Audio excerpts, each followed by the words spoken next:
بسم الله الرحمن الرحیم. السلام علیکم ګرانو کتونکو، زم تاسو ورور ځای چشتي دا ټیم کې زم موجود یم په مټه مغلخیل محله باروخیلو کې. د ډیرو ورځو نه زه یو کاکۍ نه ما پر شب قدر بازار کې او پر بازار کې ګرځي د وړه غوندې ټری ورسره وي. په دغه ټری کې دا کاکا چې کوم دی د منجلې او څه د چیو سره چې څوک خوري هغه خرڅوي. کاکا سار په خړه کې روزي، د شپې روزي د کوره او د ماسخوتنې د شپې کور ته واپس راځي. کاکا چونکې په دغه مزدورۍ کې په دغه سخت وخت کې 200 300 یا 400 روپۍ زیات نه زیات دغه ګټه کوي. کاکا باره کې ماته یو ملګري چې کوم دی ویډیو را لېږلې وه او ما خپله غوښتل چې زه کاکا سره په خپله ملو شم، د کاکا د کور حال احوال والم او دا تاسو کتونکو سره شیر کړم. د ویډیو مقصد صرف او صرف دا دی چې زمونږ په علاقه کې په کلي وطن کې داسې مشران شته چې بېوسه دي. د تقریبا د 2-3 کالو بچی دی، یو زوی وړوکی دی چې د ګټې وټې نور هېڅوک نشته. کاکا چې کوم دی په خپله دغه سپینګیری دی، د سپی لاس کې د زمونږ هم حق جوړېږي، د کلي وطن د مشرانو هم حق جوړېږي او د تحصیل شب قدر د چارسدې د ضلعې د مشرانو هم د حق جوړېږي.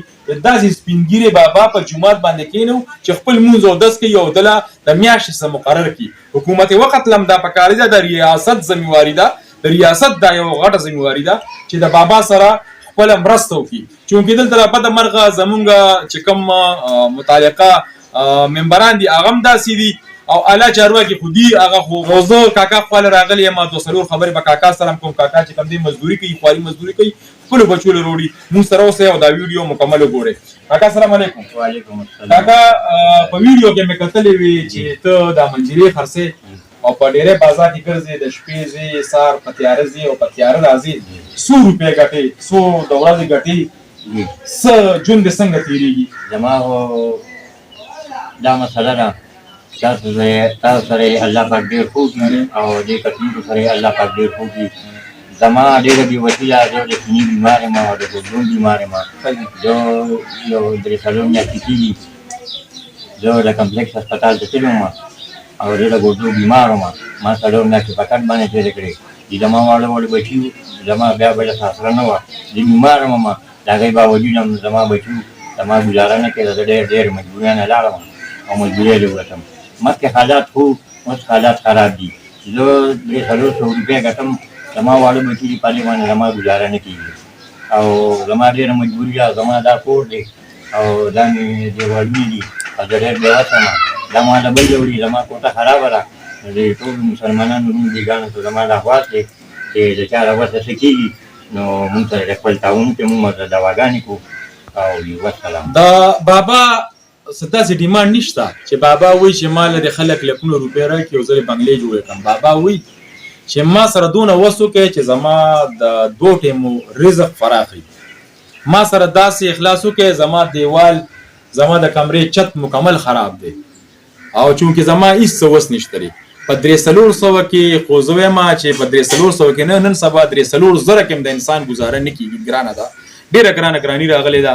نو زما ټول چې څونه کتونکي دي، څونه ملګري دي، دوستان دي، الله پاک شتمن پیدا کړي دي په دې وطن کې، هغې ته زما درخواست چې مهرباني وکړئ داسې قسم خلک د غریبۍ سره مخ دي نو تاسو له پکار دي داسې قسم خلکو سره امداد وکړئ. په دې ویډیو د پاسه به زه خپل نمبر ورکوم، ځکه چې د کاکا سره نمبر نشته، د په اجازت به زه خپل نمبر ورکوم. دا اوس تاسو ګاونډي دي، ژوند دې څنګه تېرېږي؟ تاسو خو دې زه تاسو ته بار څه پته وي. السلام علیکم. زه ډېر غریب سړی دی، زما ګاونډي دي، دیوالونه خراب دي، کوټه خرابه ده او بل ډېر بېوسه دی. ماشومان 2 بچي دي، یو ماشومه لورې ده او یو یې ماشوم زوی دی او دا غریب سهار په بانګونو مالځي او د شپې 10 بجې 11 بجې اکثره 3 کوي. کوم ملګري کو په خپله راتلل غواړي وایي چې کاکا سره ملاویږو نو انشاءالله ما سره د رابطه کوي. کاکا سره به زه ډایرکټ په خپل ګاډي کې راولم، کاکا سره به زه ملاوم.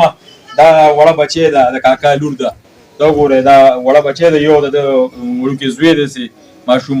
نو اوس چې د چا هم خوښي شي کاکا سره ملاویدی شي، بلکل زه به یې راولم او دلته به یې ورسره ملاوم. او مهرباني وکړئ دا ویډیو زیات نه زیات شیر کړئ.